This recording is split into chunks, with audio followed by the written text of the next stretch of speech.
इसका ऑब्जेक्ट क्या है, जो टेम्पररी इंजंक्शंस होती हैं उसका ऑब्जेक्ट क्या है? उसका ऑब्जेक्ट ये है कि जो आपकी प्रॉपर्टी है उसको प्रिजर्व किया जाए, उसको उस कंडीशन में रखा जाए।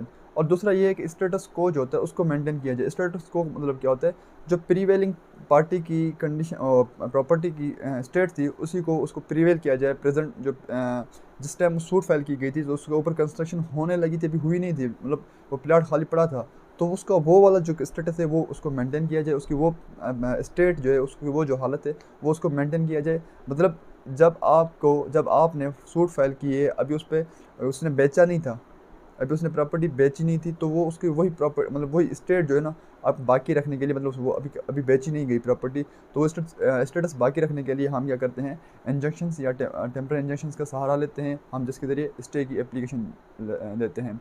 और उसके बाद तीसरी बात ये है कि मज़ीद जो कॉम्प्लिसिटी है उससे बचने के लिए और मल्टीपल जो ट्रायल्स बाद में चलेंगे, मल्टीपल जो प्रोसीडिंग्स चलेंगी, उस सब से बचने के लिए हम क्या करते हैं, स्टे कोर्ट ग्रांट करती है।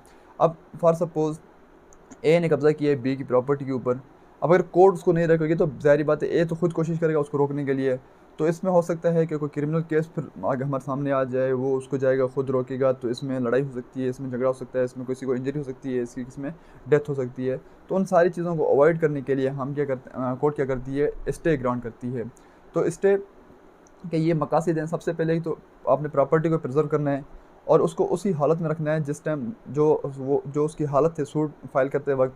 और तीसरा क्या, ये जो कॉम्प्लिसिटी है और मल्टीपल प्रोसीडिंग्स है उससे बचने के लिए।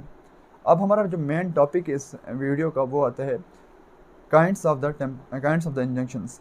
अब सबसे पहला जो काइंड है वो कौन सा काइंड है, टेम्प्रेरी इंजेक्शंस आता है।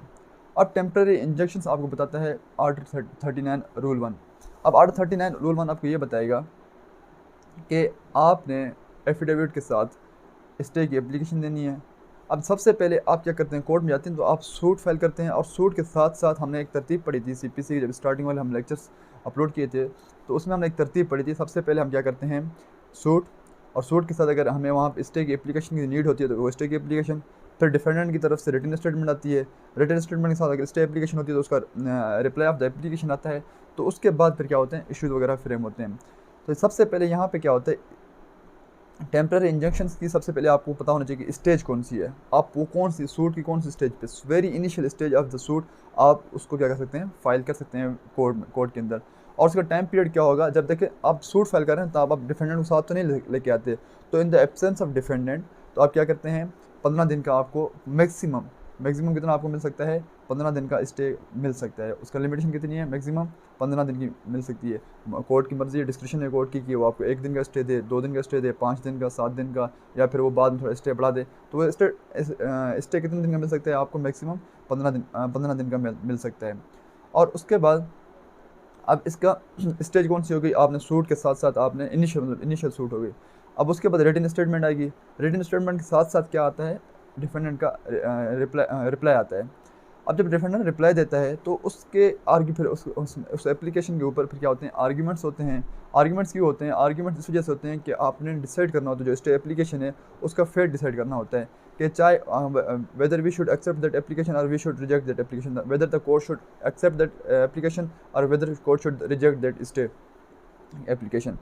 तो अगर कोर्ट एक्सेप्ट करती है तो डिफेंडेंट के पास राइट है कि वो उसके पास क्या रेमेडी है कि वो कोर्ट जाके अपील फाइल कर सकता है हायर कोर्ट में।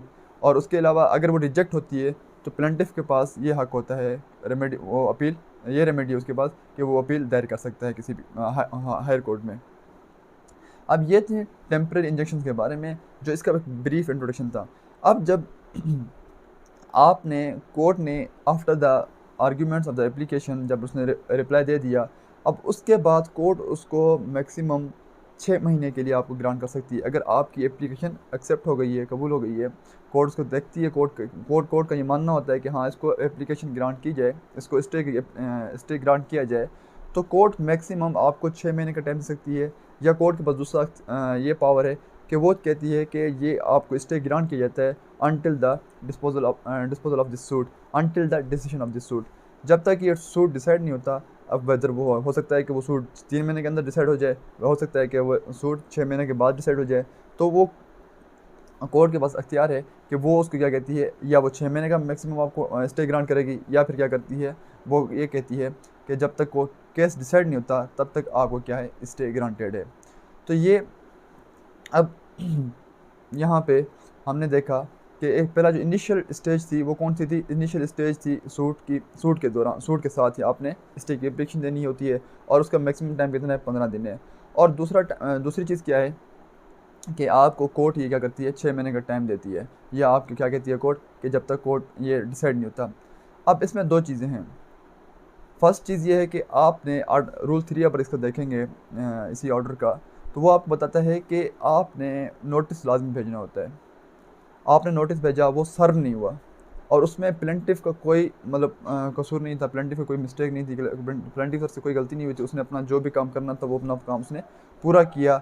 लेकिन कुछ टेक्निकल एरर या कोई सर्विस में कोई चीज़ ऐसी आ गई, प्रोसेस सर्वर नहीं जा सका, वो बंदा नहीं था, कुछ भी ऐसी चीज़ थी जिसकी वजह से वो उसको सर्विस नहीं मिल सकी, नोटिस नहीं मिल सका कि आपके इस प्रॉपर्टी अगेंस्ट क्या हुआ है, स्टे वगैरह की एप्लीकेशन दी गई है।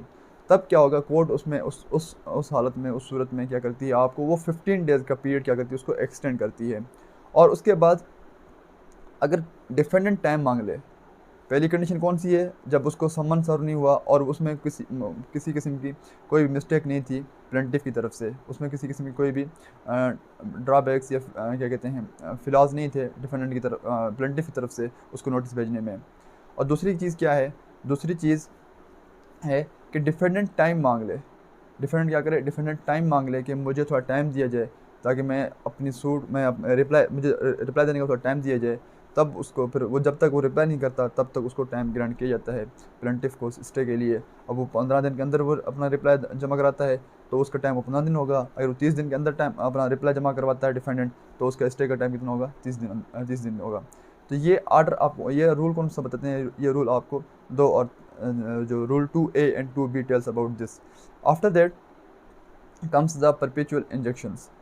अब perpetual are the permanent injunctions वो होती हैं। अब देखें, एक जो हमने क्या हुआ इश्यूज़, अब यहाँ पे एप्लीकेशन एक्सेप्ट हो गई, एप्लीकेशन एक्सेप्ट होने के बाद क्या होता है, इश्यूज़ फ्रेम होते हैं। अब इश्यूज़ फ्रेम होने के बाद फिर एविडेंस होते हैं।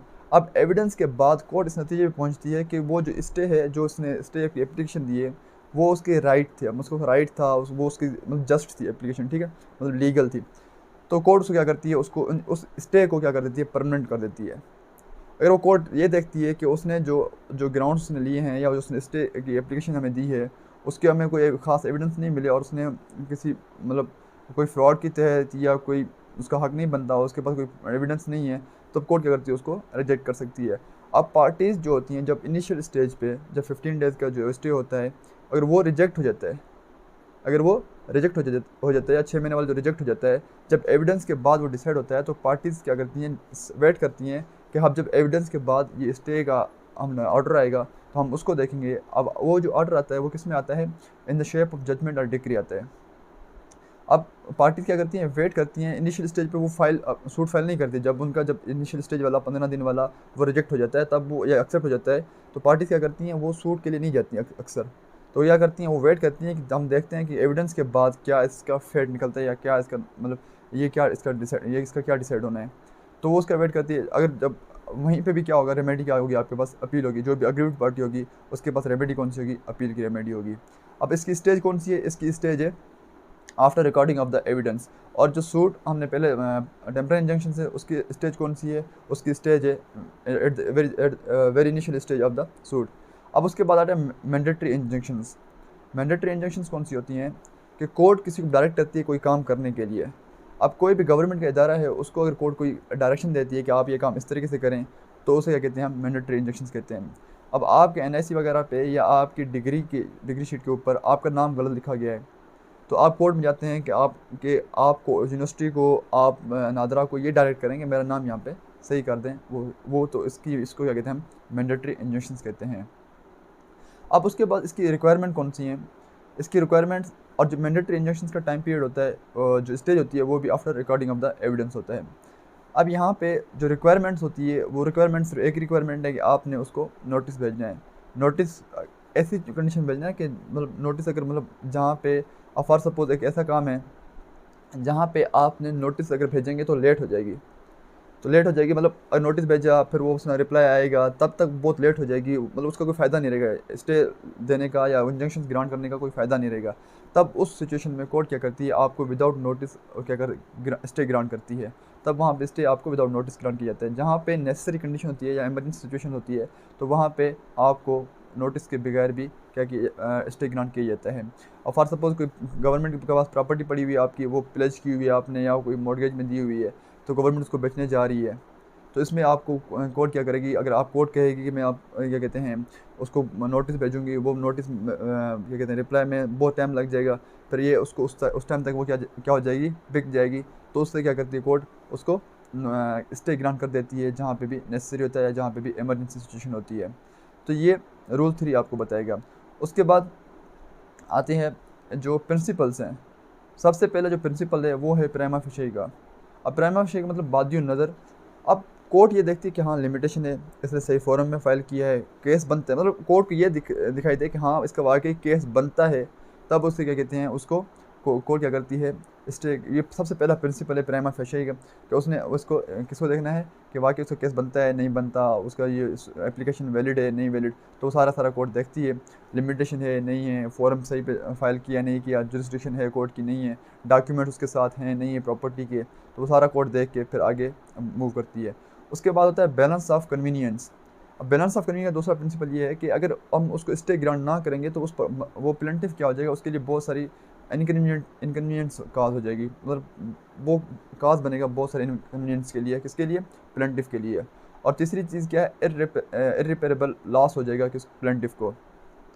अब इरिपेरेबल लॉस को क्या होगा कि उसने घर बनाया एक जगह पे, उसको फॉर सपोज उसने एक प्लॉट कहीं भी लिया, उसने घर बना दिया वहाँ पे।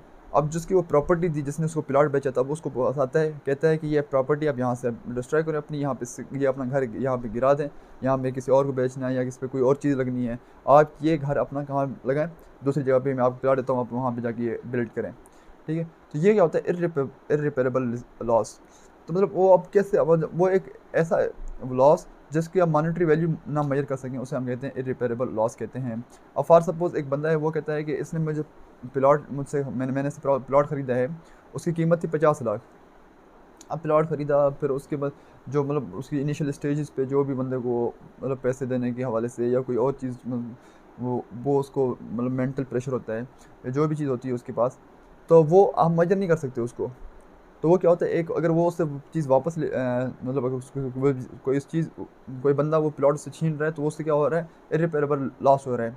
अगर वो ये कहता है कि आप सिर्फ स्पेसिफिक परफॉर्मेंस के लिए जाते हैं कि जो चीज़ हमने जैसे एग्रीमेंट हमारा हुआ था वैसे ही परफॉर्म किया जाए, तो उसे कहते हैं हम स्पेसिफिक परफॉर्मेंस। तो अगर उसमें आपने किसी किस्म की किसी किस्म का आपने मॉनिटरी क्लेम नहीं किया कि भाई अच्छा मेरा प्लॉट है, या मुझे प्लॉट दिया जाए या उसकी मुझे कीमत दी जाए, कितनी कीमत दी जाए, 50 लाख दी जाए, अब ये इरिपेरेबल लॉस नहीं होगा क्योंकि आपने उसकी कीमत लगा दी है। तो ये किसके बारे में, ये जो इसके प्रिंसिपल्स हैं, आपने सबसे पहला प्राइमा फेशिया, और दूसरा उसके बाद कौन सा है, बैलेंस ऑफ कन्वीनियंस, और तीसरा कौन सा है, इरिपेरेबल लॉस। तीन चीज़ों को देख के कोर्ट क्या करती है, स्टे ग्रांट करती है। जो मैंने आपको स्टार्ट में बताया था कि वो स्टे ग्रांट वगैरह करने के लिए कौन कौन से प्रिंसिपल्स देखे जाते हैं। अब उसके बाद जो लास्ट चीज़ है हमारे यहाँ पे, कंटेम्प्ट टू द कोर्ट। अब कोर्ट ने ऑर्डर किया कि आपने इसके ऊपर कोई कंस्ट्रक्शन नहीं करनी, आपने ये प्रॉपर्टी नहीं बेचनी, आपने ये पिलेज प्रॉपर्टी आपके पास पड़ी है किसी और को ट्रांसफ़र नहीं करनी। अगर फिर भी बंदा उसको ट्रांसफ़र करता है, उसको डैमेज करता है, उसको बेच देता है या उसके ऊपर कोई कंस्ट्रक्शन वगैरह करता है, तो उसने क्या किया, कंटेम्प्ट ऑफ कोर्ट किया है। अब कंटेम्प्ट ऑफ कोर्ट के लिए 2 रिक्वायरमेंट्स लाजमी हैं। सबसे पहले उसके पास समन गया हो, उसको नोटिस गया हो कि हाँ भाई इस प्रॉपर्टी के तहत इस प्रॉपर्टी के ऊपर एप्लीकेशन दायर है। किस चीज़ की एप्लीकेशन दायर है, स्टे एप्लीकेशन है। और दूसरा चीज़ उसको ये पता हो कि कि जो ऑर्डर है कोर्ट का उसका वो पता हो, उसकी नॉलेज हो। अगर ये दोनों चीज़ें उसको पता होंगी तो फिर उसके ऊपर क्या होता है, कंटेम्प्ट ऑफ कोर्ट का एक क्या कहते हैं ऑफेंस कमिट लगता है, जिसकी सज़ा जो होती है अटैचमेंट होती है, और प्रॉपर्टी को अटैच किया जाएगा, उसकी प्रॉपर्टी को अटैच किया जाएगा, और उसके साथ साथ अगर हो सकता है ये कोर्ट की फिर डिस्क्रिप्शन आती है कि उसको फिर वो 6 महीने के मैक्सिमम 6 महीने के लिए वो उसको इम्प्रिजन भी कर सकती है। अब ये तो सिंपल जो हो एक इसका ओवरव्यू था, कॉन्सेप्ट था, ऑर्डर 39 का वो था।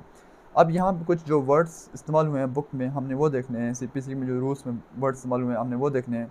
सबसे पहले आपका जो सूट है, जो सॉरी स्टे एप्लीकेशन है, उसको किसके साथ आपने किसके साथ आपने फाइल करनी है, एफिडेविट के साथ आपने फाइल करनी है। और वहाँ पे दूसरा वर्ड इस्तेमाल हुआ है मे का, जो आप देखेंगे तो मैंने पहले ही बताया था आपको। तो उसका मतलब क्या होता है, डिस्क्रिशनरी पावर होता है। और उसमें एंड पे लिखा गया है डिस्पोजल ऑफ द सूट और द अंटिल जो भी उसके फर्दर आर्डर्स होंगे कोर्ट के उसके। तो फर्दर आर्डर्स का मतलब क्या होगा, 6 मंथ का ड्यूरेशन। और जो डिस्पोजेबल ऑफ द सूट होगा, मतलब जब तक डिसीजन नहीं आता सूट का, तब तक वो क्या किया जाता है उसको ग्रांट किए जाते हैं, स्टे ग्रांट किया जाता है। तो ये कौन बताएगा आपको, आर्डर 39 रूल 1 बताएगा। अच्छा, उसके बाद आर्डर 39 रूल 2 और उसका सबसेक्शन 3 क्या कहते हैं, सब रूल 3 क्या कहते हैं, कंटेम्प्ट ऑफ द कोर्ट कहते हैं। कंटेम्प्ट ऑफ कोर्ट होगा, आपने आर्डर नहीं माना, उसकी पनिशमेंट क्या है, अटैचमेंट के साथ साथ इम्प्रिजनमेंट है। और उसके बाद जो आर्डर 2A और 2B, ये मैंने आपको पहले भी बताया है, ये किसके बारे में है, ये एक्सटेंशन, ये तो पहले आपको बताएगा टाइम पीरियड कितना है, और उसके बाद उसमें आपने एक्सटेंड करना है तो वो कैसे करना है। जब आपने एक्सटेंड करना है 6 मंथ का टाइम, तो उसमें आपने रीजंस मेंशन करने हैं, और उसकी जो रिपोर्ट होती है वो आपने हाई कोर्ट में जमा करानी चाहिए। किसने, कोर्ट ने। जो लोअर कोर्ट उसको ग्रांट कर रही है स्टे और उसको बढ़ा रही है, तो वो उसके हाई कोर्ट में उसने जमा करानी होती है उसकी रिपोर्ट। उसके बाद आर्डर 39 और रूल 3 सिर्फ आपको बताएगा नोटिस के बारे में, और कि नोटिस आपने उसको लाजमी भेजना होता है।